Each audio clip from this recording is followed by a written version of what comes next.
வேதாத்ரி மகரிஷி அவர்கள் தனி மனிதன் அமைதி பெறுவதற்காக உடல் நலத்திற்கு உடற்பயிற்சி, உயிர் வளம் பெற காயக்கல்ப பயிற்சி, மனம் அமைதி பெற அகத்தவம் மற்றும் அகத்தாய்வு பயிற்சிகளை அளித்துள்ளார்கள்.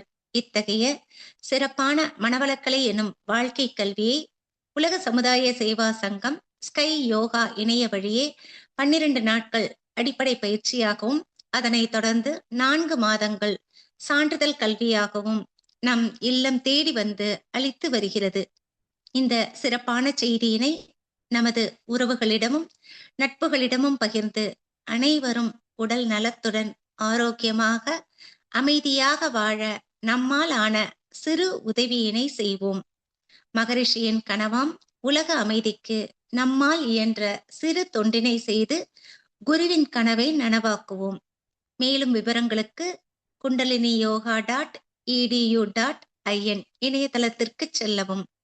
வாழ்க வளமுடன். தவத்தினை தொடர்ந்து பதிவும் முறிவும் என்ற தலைப்பில் சிந்தனை விருந்து வழங்க பேராசிரியர் அருள்நிதி ரோஜாபாபு அம்மா அவர்களை அன்புடன் அழைத்து அமர்கிறோம். வாழ்க வளமுடன் அம்மா. வாழ்க வளமுடன் அம்மா. நன்றிகள் அம்மா. வாழ்க வையகம், வாழ்க வையகம், வாழ்க வளமுடன். இன்று ஒரு சிறப்பான சாந்தி தவத்தை வழிநடத்தி தந்த பேராசிரியர் அருள்நிதி மஞ்சுபாய் பாலா அம்மா அவர்களை நாம் அனைவரும் துரிய நினைவில் நின்று வாழ்த்தி மகிழ்வோம். பேராசிரியர் அருள்நிதி மஞ்சுபாய் பாலா அம்மா அவர்கள் வாழ்க வளமுடன். அம்மா அவர்களின் அன்பு குடும்பம் வாழ்க வளமுடன். அம்மா அவர்களின் வாழ்க்கை வளங்கள் வாழ்க வளமுடன். அருட்பேராற்றல் கருணையினால் உடல் நலம், நீலாயுள், நிறை செல்வம், உயர் புகழ், மெய்ஞானம் ஓங்கி வாழ்க வளமுடன், வாழ்க வளமுடன், வாழ்க வளமுடன். நன்றிகள் அம்மா. வாழ்க வளமுடன். வாழ்க வளமுடன். வாழ்க வையகம், வாழ்க வையகம், வாழ்க வளமுடன். குரு வாழ்க, குருவே துணை. வளர்க வேதாத்திரியம். அனைவருக்கும் மாலை வணக்கங்களும் வாழ்க வளமுடன் என்ற வாழ்த்துக்களும். குரு வணக்கம். தந்தை தாய் ஈருயிரும் ஒன்று சேர்த்து தழுத்தொரு உலகாக உலகில் வந்தேன். அந்த ஈருயிர் வினைகள் அறமோ மற்றோ அளித்த பதிவுகளெல்லாம் என் சொத்தாச்சு. இந்த அருப்பிறவியில் முன்வினை அறுத்து எல்லையெல்லாம் மெய்ப்பொருளை அடைவதற்கு வந்த ஒரு உதவி குரு உயிரின் சேர்க்கை. குரு திருவடியை வணங்கி வாழ்த்தி மகிழ்வோம். இன்றைய தலைப்பு சுவாமிஜி நமக்கு வடிவமைத்து கொடுத்த அருட்தந்தை வேதாத்திரி மகரிஷி அவர்களின் தத்துவத்தில் பதிவு முறிவு என்ற தலைப்பை நாம இன்னைக்கு சிந்திக்க இருக்கிறோம். மனிதன் தனது எண்ணம், சொல், செயலால் ஏற்படும் பதிவுகளை மாற்றி அமைக்கும் முறையை பற்றி விரிவாக விளக்கம் பார்க்கலாம். மனிதன் செய்யும் ஒவ்வொரு செயலும் அவனுடைய கர்மயத்தில் பதிவாகிறது என்றார் சுவாமிஜி அவர்கள். இது சஞ்சித கர்மம். இது முன்னோர்களாக வழியாக வந்தது. பிராரப்த கர்மம் என்பது இது பிறந்த பிறகு நமக்கு சேர்ந்தது என்ற இரு வகைப்படுகிற இந்த தீய பதிவுகளே மனிதன் துன்பங்களுக்கு அடிப்படை காரணமாக அமைகிறதுன்னு சொல்றாரு அருட்தந்தை அவர்கள். இந்த கர்மா வழிகளை தெரியாமல் சமுதாயத்தில் வாழக்கூடிய எல்லா மக்களுக்கும் இருக்கக்கூடிய ஒரே கேள்வி என்னன்னா, நான் வாழ்க்கையில எல்லாமே நல்லதுதான் பண்றேன், எனக்கு ஏன் கஷ்டம் வருது, பிரச்சனைகள் வருது, தொடர்ந்து ஒரு பிரச்சனை முடிஞ்சா இன்னொரு பிரச்சனை குட்டி போட்டு தொடர்ந்து வந்துகிட்டே இருக்கு. ஆனா ஒரு சிலரை பாக்குறேன், அவங்க எப்பவுமே தப்பு பண்ணிக்கிட்டே இருக்காங்க. ஆனா அவங்க எப்படி இருக்காங்கன்னு பார்த்தா நல்லா இருக்காங்க, சந்தோஷமா இருக்காங்க. இதுக்கு என்ன காரணம் அப்படின்னு நிறைய பேர் நினைச்சுக்கிட்டு இருப்போம். நம்ம கிட்ட பழகுறவங்க கூட, அதாவது உறவுக்காரங்க, மன்றத்து வருகிற அந்த புதிய அன்பர்கள் கூட சரி, ஏன் நம்ம வீட்டுல கூட இருக்கிறவங்க கூட நிறைய பேருக்கு இந்த மாதிரியான கேள்விகளை கேட்டுக்கிட்டே இருப்பாங்க. ஏன் நமக்கு மட்டும் இன்பம் துன்பம் மாறி மாறி வருது, நான் யாருக்கு என்ன தீங்கு செய்றேன் அப்படின்னா. அப்படி அப்படின்னா இதற்கான இறை நீதி என்ன அப்படின்னுவாங்க. இத நாம எப்படி புரிஞ்சு அமைதியான வாழ்க்கை வாழ்றது என்ற விளக்கத்த மிக தெளிவா சுவாமிஜி அவர்கள் விஞ்ஞான பூர்வமாக நமக்கு சொல்லியிருக்காங்க. அதாவது முன்னாடி இருந்தே இத பத்தியான விளக்கம் இருந்திருந்தாலும், நெறைய பேருக்கு புரியாத வகையில தான் இருந்துதாம். ஆனா, நம்ம சுவாமிஜி தான் இந்த சுவாமிஜியோட தத்துவம் படிச்சவங்க எல்லோருக்குமே வந்து புரியிற மாதிரி குடுத்திருப்பாங்க. பதிவுகள்னா என்ன? நமக்குள்ள அது எப்படி பதியுது? அப்படின்னு விஞ்ஞான ரீதியா சுவாமிஜி அவர்கள் சொல்லியிருக்காங்க. பதிவு என்பது நமக்கு எல்லாருக்குமே தெரியும். ஒரு பென் டிரைவ் இருக்கு. அதே மாரி ஒரு சிடி இருக்கு. அதேபோல ஒரு மரத்தோட விதையும் இருக்கு. இப்ப எல்லாத்துலயுமே என்ன இருக்கும்னா, அதோட பதிவு இருக்கும். நாம என்ன பதிவு பண்ணோமோ, அந்த பதிவுகளோட இருக்கும். இந்த பதிவுகள் இருக்கிறதுனால தான், அது ஒரு கட்டத்திலிருந்து இன்னொரு கட்டத்துக்கு போக முடியுது. அதே மாரி ஒரு விதையில இருக்கிற விதைத்தான் மரமாகவோ, செடியாகவோ வருது. இப்போ ஒரு பென் டிரைவர் இருக்கிறது. சிடியில இருக்கிறதும், பாடலும், படத்தையும் நாம பார்க்கறதுக்கும், கேட்கறதுக்கும் முடியுது. அத கொண்டு வருது அது. நம்ம பார்க்கறதுக்கெல்லாம். இப்படி இந்த பதிவுகள பற்றி சுவாமிஜி அவர்கள் சொல்வது என்னன்னா, முதல்ல நமக்குள்ள எந்த இடத்துலலாம் பதிவாகி இருக்குது என்பத அருட்தந்தை அவர்கள் அழகா சொல்லியிருக்காங்க. அதாவது நம்மகிட்ட 3 உடல் அமைப்பு இருக்கு. அதாவது பருவுடல், நுண்ணுடல், காந்த உடல். இந்த காந்த உடல் 3 உடல்கள் சொல்ற இந்த உடலுக்கு ஒரு மையம் இருக்கும். அது எந்த இடம்னா கருமையம். அது எங்க இருக்குன்னா மூலாதாரத்துல சொல்லக்கூடிய முதுகுத்தண்டுக்கு அடிப்பகுதியில தான் இருக்கும். இதைத்தான் வந்து கருமையம், உடல் மையம் அப்படின்னு நாம சொல்றோம். ஏன்னா இந்த 3 உடல்களுமே கருமையம் ஒரே இடத்துல தான் இருக்கு என்று சொல்றாரு நம்ம சுவாமிஜி. இயற்கையில நமக்கு ஒரு நீதி இருக்கு. எது ஒன்றுமே சுழற்சி இருந்தாலுமே அதுக்கு ஒரு மையம் இருக்கணும். இப்ப நம்ம ஒரு பக்கெட்ல வந்து 3/4 அளவு தண்ணி ஊத்திட்டு வச்சுங்களேன். கைய விட்டு நல்லா சுழட்டுங்களேன். அது சுழட்டுனா அது அப்படியே சுத்திக்கிட்டே இருக்கும். கைய எடுத்துருங்க. அந்த சுழல்ல எங்க இருக்குன்னா நடுவுல ஒரு சுத்து இருக்கும். அதுதான் வந்து மையம். அதனுடைய நடு மையம். அப்ப நம்ம உடல அகலத்திலும், நீளத்திலும் சரிபாதியாக பிரிச்சா, நம்முடைய முதுகுத்தண்டின் அடிப்பகுதி தான் நம்மளுடைய உடலின் மையம்.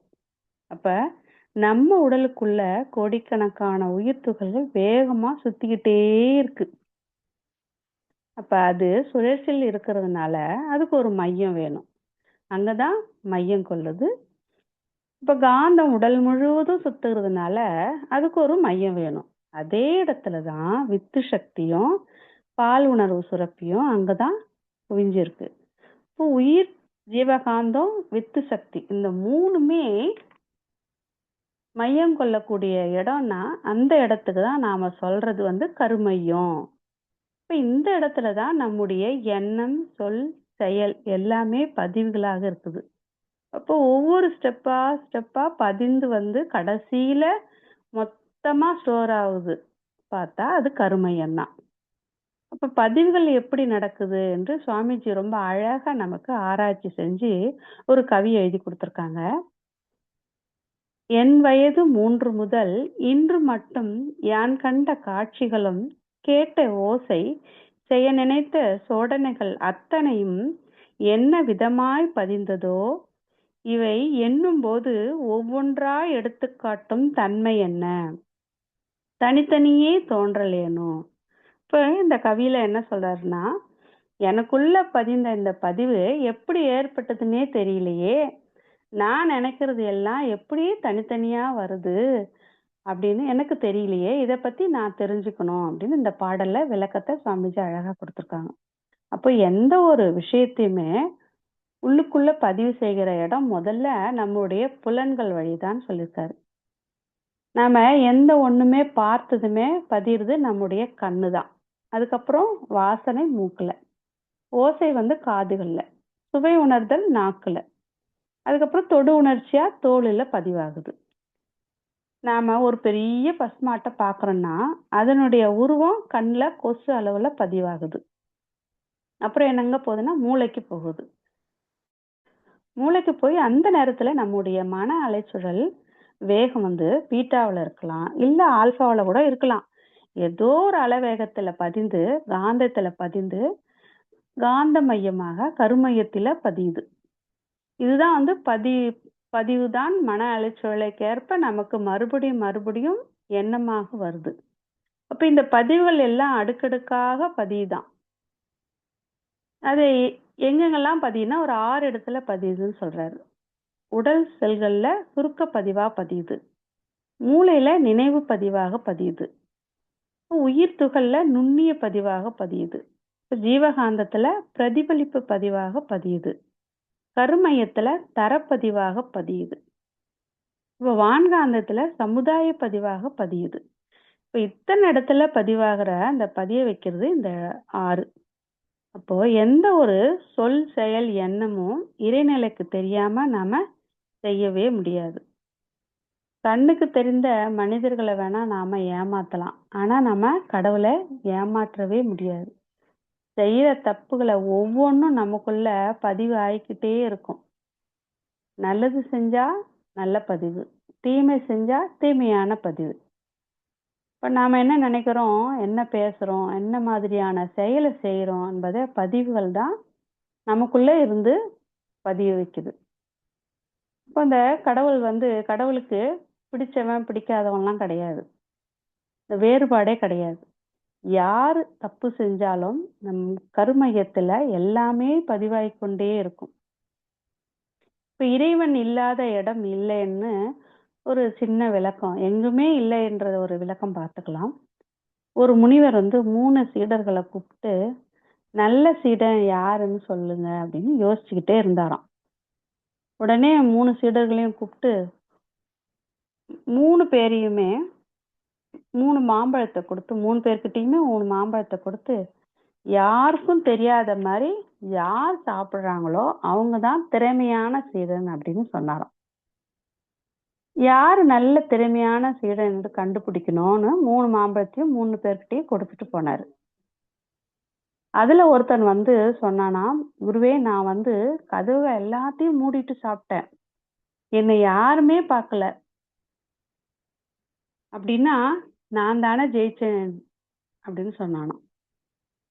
இன்னொருத்தன் சொன்னானா, இவனாவது ஜன்னல் வழியா யாராவது பார்க்கறதுக்கு வாய்ப்பு இருக்கு குருவே, நான் எப்படி செஞ்சேன் தெரியுமா, ஒரு பெரிய கம்பளி ஒண்ணு போத்திக்கிட்டு சாப்பிட்டேன், என்ன யாருமே பார்க்கறதுக்கு சான்ஸே இல்லை, அப்படின்னா நான் தானே ஜெயிச்சேன் குருவே அப்படின்னு சொன்னாலும்.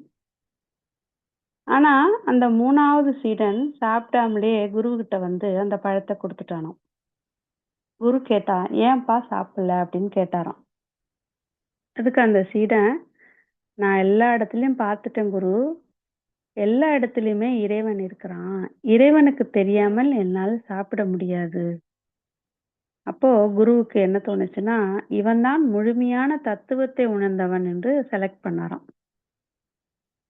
இப்பெல்லாம் நிறைய இடத்துல பார்த்தீங்கன்னா கேமராவை பொருத்தி வச்சிருக்காங்க. ஒரு கோவில்ல, இந்த மால்ல, அதுக்கப்புறம் தெருவுல கூட, ஒரு வீட்டுல கூட, பெரிய பெரிய நிர்வாகத்துல கூட கேமராவை வச்சிருக்காங்க. அந்த கேமரா முன்னாடி கரெக்டா வேலை செய்யற மாதிரி கரெக்டா இருக்கணும் அப்படின்னு நினைக்கிறாங்க. இப்போ கேமரா தாண்டி எப்படி வேணாலும் இருக்கலாம் அப்படின்னு இருப்பவங்க அறிவு குறைபாடுன்னு தான் நம்ம சொல்லணும். நாம பண்றது எல்லாமே இந்த கேமராவில பதிந்துடும் அப்படின்னு நினைக்கிறாங்க. ஆனா இதெல்லாம் விட நமக்கு மேலே ஒரு பெரிய கேமரா ஒண்ணு இருக்கு, நமக்குள்ளேயும் ஒரு கேமரா இருக்கு. அதுல இருந்து நாம எப்பவுமே தப்ப முடியாது. ஒரு பழமொழி சொல்லுவாங்க, நீ மற்றவனுக்கு குழி தோண்டும் போது உனக்கு உன் பின்னால் நின்று அளவெடுத்து கொண்டிருப்பான் இறைவன் அப்படின்னு சொல்லுவாங்க. அப்போ எண்ணமே செயலாகிறது, செயலே பதிவாகிறது. இப்படி நம்முடைய பதிவுகள் எத்தனை வகையா பிரிக்கலாம்னா 3 வகையாக பிரிக்கலாம். அதாவது சஞ்சீத கர்மம், பிராரத்த கர்மம், ஆகாமிய கர்மம்னு 3 வகையான கர்மாவை சுவாமிஜி அழகான அவரோட பாடலுடன் நமக்கு விளக்கி கொடுத்திருக்காரு. சஞ்சித கர்மா அப்படிங்கிறது என்னன்னா, அதாவது நாம பிறக்கறதுக்கு முன்னாடி வரைக்கும் நம்முடைய அம்மா, அப்பா, அதுக்கப்புறம் அவங்க அம்மா, அப்பா, அவங்களுடைய அம்மா, அப்பா, அவங்க தாத்தா, பாட்டி, அதுக்கப்புறம் அவங்க தாத்தா, பாட்டி, இப்படி தலைமுறை தலைமுறை வழியா வருகிற இந்த மொத்தமும் நாம பொறக்கும்போது, "இந்தா உன் குடும்ப சொத்து" அப்படின்னு ஒரு பேக்கேஜா நம்மகிட்ட குடுத்துட்டாங்க. அதுக்கு பெயர் தான் சஞ்சித கர்மா. உதாரணத்துக்கு ஒரு பேங்க்ல பணம் ரொம்ப வருஷமா போட்டு வச்சிருக்கோம்னு வச்சுக்கோங்களேன். அத நாம இன்னும் முழுமையா பயன்படுத்தவே இல்ல. அதே போல தான் நம்மளுடைய சஞ்சீதம் என்பது இன்னும் அனுபவிக்காத கர்மாவோட சேமிப்பு. பிராரப்த கர்மான்றது நம்முடைய பதிவுகள்.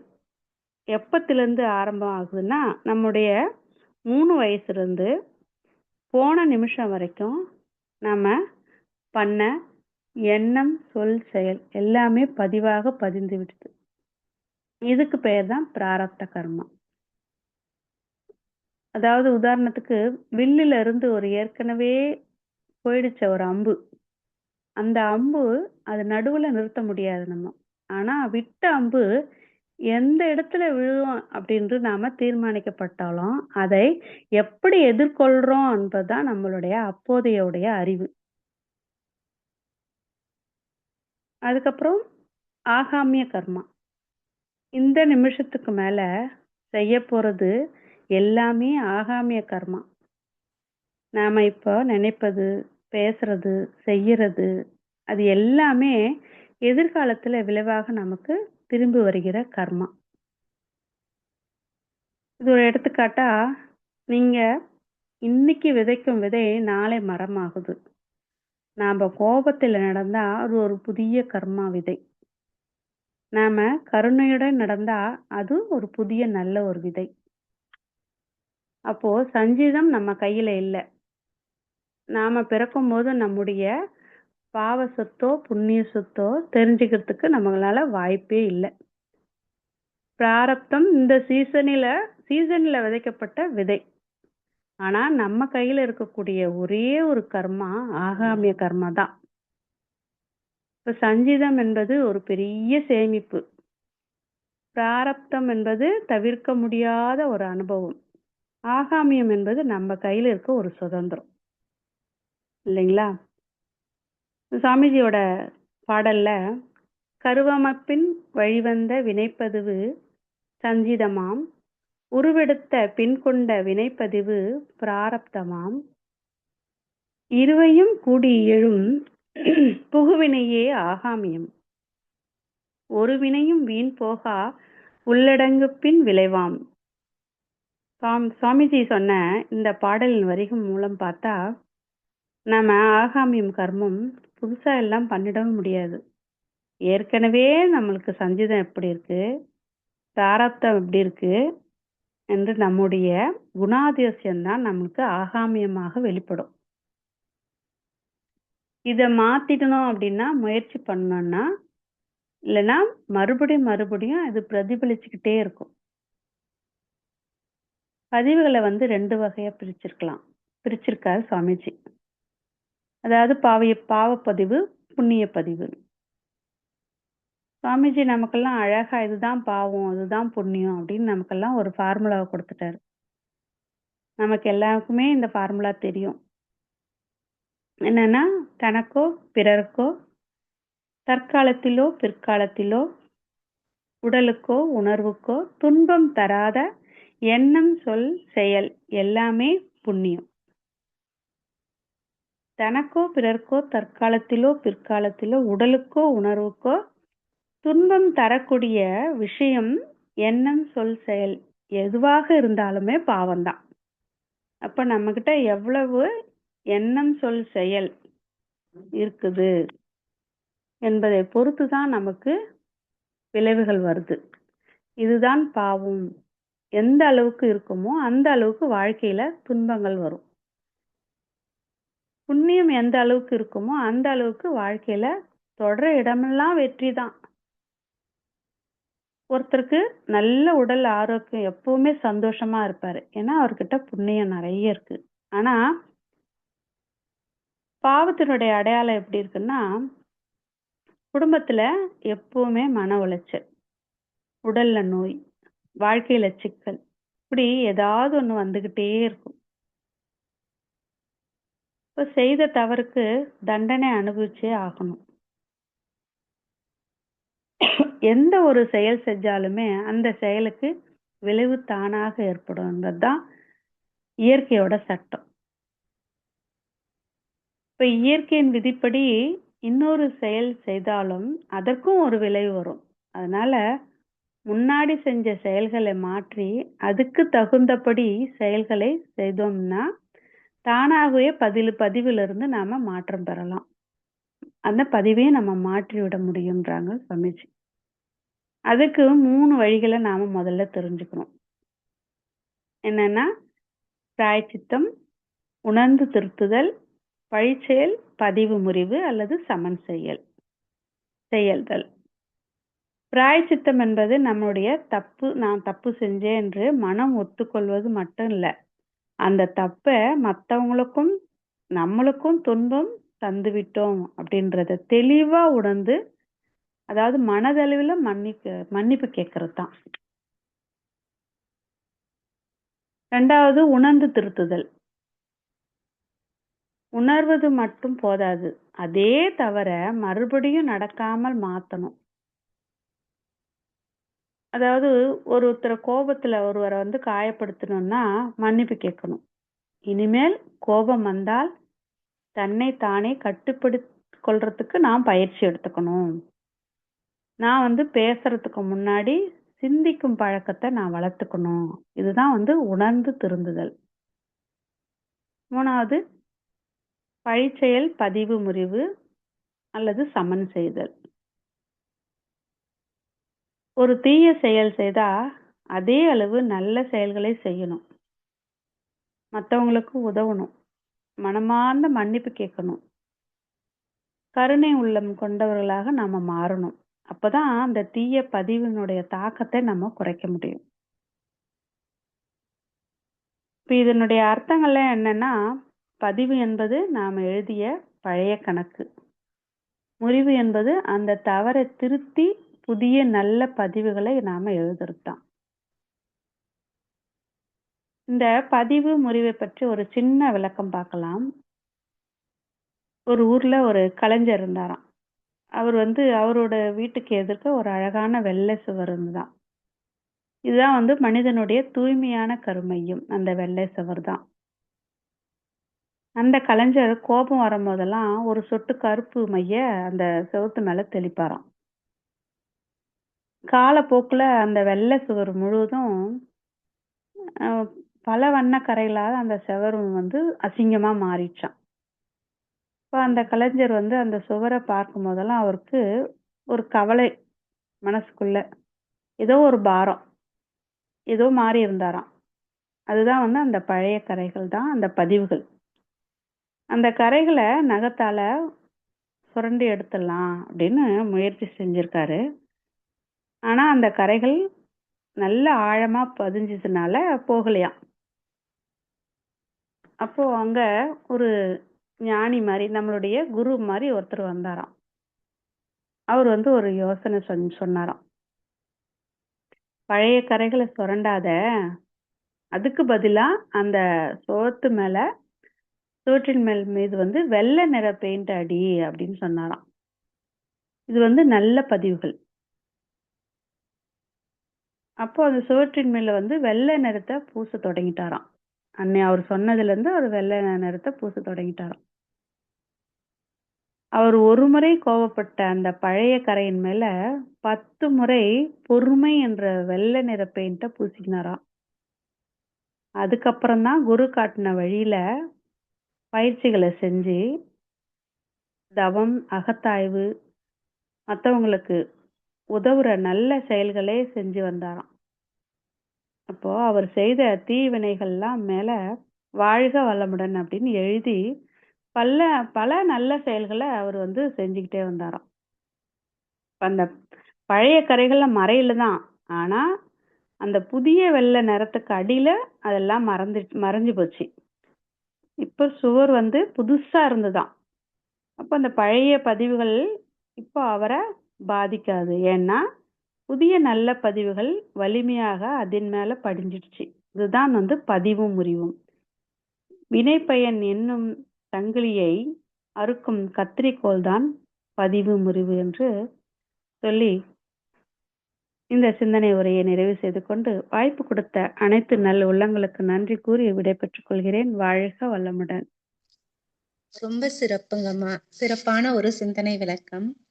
நான் எந்த தவறுமே செய்யல. ஆனா துன்பம் வருது அப்படின்னா, நம்ம முன்னோர்கள் செய்த வினைதான் நம்ம கிட்டக்க சஞ்சிதமா இருக்கு. அதே போல 3 வயசுக்கு அப்புறம் நம்ம செய்யக்கூடிய செயல்கள் எல்லாமே அதுவும் பதிவா இருக்குது கருமையத்துல. இனிமேல் செய்யக்கூடிய செயல்கள் எல்லாமே ஆகாமியமா இருக்கு. அந்த பதிவுகள் எல்லாமே கருமையத்துல இருக்கு அப்படின்றத ரொம்ப சிறப்பா சொல்லி, புண்ணிய பதிவு, பாவப்பதிவு. அது பதிவு 2 வகையா இருக்குங்கிறதையும் சொல்லியிருக்கீங்க. அதே போல இந்த பதிவுகளை எல்லாம் முறிக்கணும் அப்படின்னா, அதுக்கு என்ன பண்றது அப்படின்னா, மேல் பதிவு போடணும். அதுக்கப்புறம் உணர்ந்து திருந்தணும். அதுக்கப்புறம் அந்த பழிச்செயல்கள் எல்லாம் நீக்கத்துக்கு பதிவு முறிவு செய்யணும் அப்படிங்கிறத ஒரு கதையோட விளக்கமா, எளிமையா புரியிற மாதிரி நம்ம கொண்டு வந்த பதிவுகளை எல்லாம் எப்படி நீக்கிக்கணும், அப்படி நீக்கிக்கிட்டாதான் நம்ம இறைநிலையை நம்ம உணர முடியும் அப்படிங்கிறதுக்கு அந்த குரு 3 சீடர்களுடைய கதையும் ரொம்ப சிறப்பா சொல்லியிருக்கீங்கம்மா. நன்றிகள் அம்மா. வாழ்க வளமுடன். நாம் அனைவரும் துரிய நன்றிகள் அம்மா. நிலையில் நின்று வாழ்க வளமுடன். அம்மா அவர்களை வாழ்த்தி மகிழ்வோம். அருட்பேராற்றல் கருணையினால் ரோஜா பாபு அம்மா அவர்களும் அவர் தம் அன்பு குடும்பமும் அருட்பேராற்றல் கருணையினால் உடல் நலம், நீலாயுள், நிறை செல்வம், உயர் புகழ், மெய்ஞானம் ஓங்கி வாழ்க வளமுடன், வாழ்க வளமுடன், வாழ்க வளமுடன். நன்றிகள் அம்மா. Sky online மெடி